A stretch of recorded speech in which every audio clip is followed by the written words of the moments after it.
Okay, it's a rainy day here in Ottawa, and I'm just killing time, so I thought it might be fun to resort my game collection. And there's various ways you can do it, various ways I've done it in the past. I usually go by historical period, because that's the way I kind of end up making choices to play games.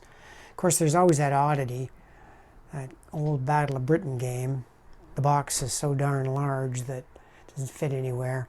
And underneath that one is The Hunt for the Red October, also an oversized box.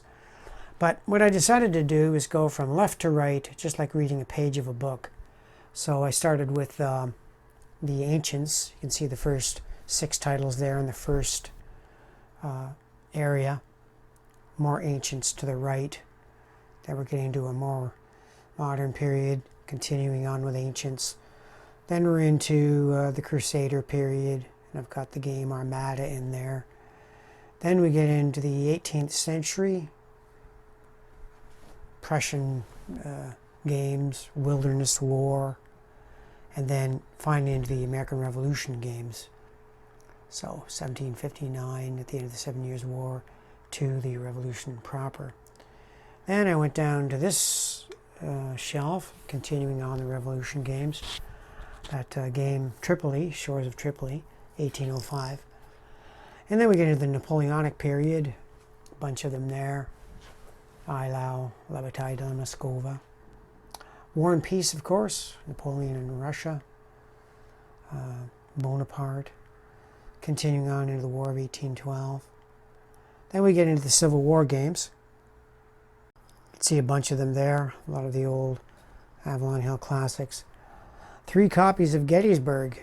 That takes a bit of explaining, but I won't bother with it here. Continuing on into the Civil War, we've got the Great Campaigns series. I have every title in that series now, except for Hood Strikes North. Some of my favorites, the old Victory Games Civil War, For the People is in there.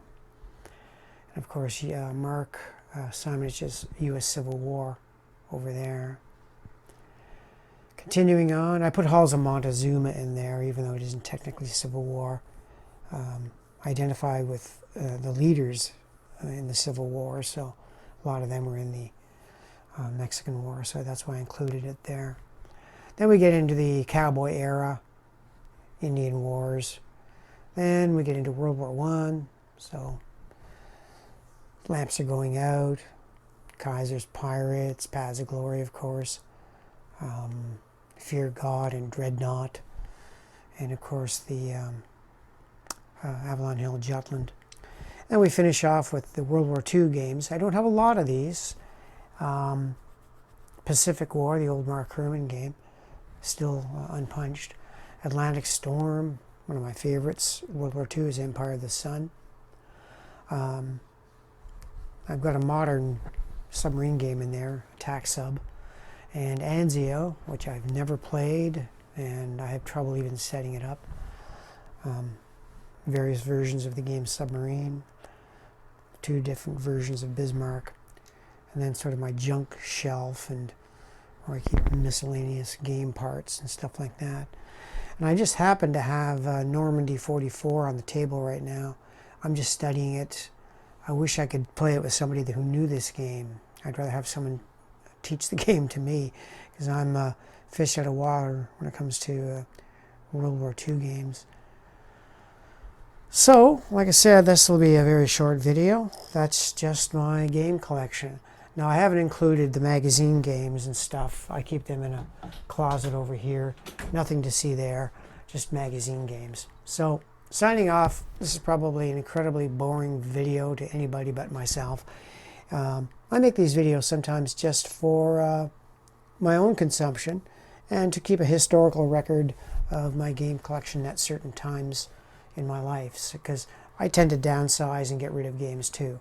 I'm not a collector. I don't keep games if I don't play them. I'm seriously looking at, cutting down on my Ancients collection, because I'm just not playing the great battles of history much, but I can't bring myself to quite get rid of them yet.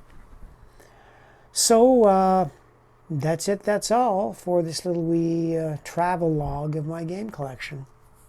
And thank you for watching. For those of you who can stand watching it, have a good day.